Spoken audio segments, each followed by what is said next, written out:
Чеке көз жаштарын төккөн ким? Кереметтүү из калтырып өткөн ким? Улуулуктун мейримине бөлөнүп, урмат сыйы улам бийип өскөн ким?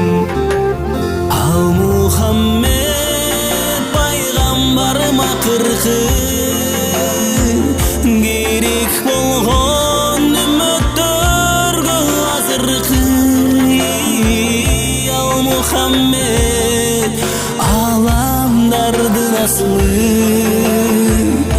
жашайлычы үммөттөр татыктуу.